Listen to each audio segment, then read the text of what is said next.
বৰ্তমান চৰকাৰৰ বহু নেতাই এতিয়া হিন্দুৰ সংখ্যা বৃদ্ধিত গুৰুত্ব দিছে এই চৰকাৰখনৰ বিৰোধী স্থানত থকা একাংশ নেতাই মুছলমানৰ সংখ্যা বৃদ্ধিত গুৰুত্ব দিছে আন কোনোবাই হয়তো খ্ৰীষ্টানৰ সংখ্যা বৃদ্ধিত গুৰুত্ব দিব বা দি আছে এই ক্ষেত্ৰত আপোনাৰ বক্তব্য কি অসমত যদি হেতু কৰিবলৈ যায়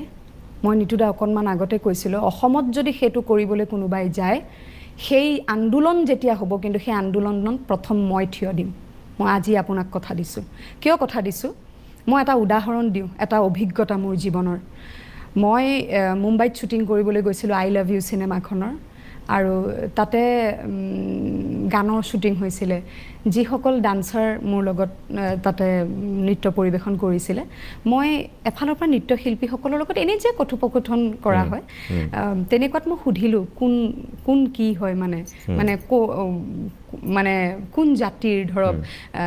গুজৰাটৰ নে কৰনে তেনেকৈ মই সুধি যাওঁতে কোনোবা এগৰাকীয়ে ক'লে মহাৰাষ্ট্ৰীয়ান কোনোবা এগৰাকীয়ে ক'লে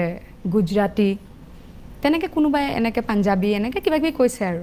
তাৰপিছত মই এগৰাকীক সোধোতে এগৰাকীয়ে ক'লে তেওঁ মহম্মদিয়ান মই আজি বহু বছৰ হ'ল আই লাভ ইউখনটো প্ৰায় বহু বছৰ 11-12 বছৰৰ ওপৰ হ'ব বেছি হৈছে মই মহম্মদিয়ানটো বুজি পোৱা নাই তাৰমানে মই তাক বাৰম্বাৰ সুধিব খুজিছো যে তুমি কি হয় মানে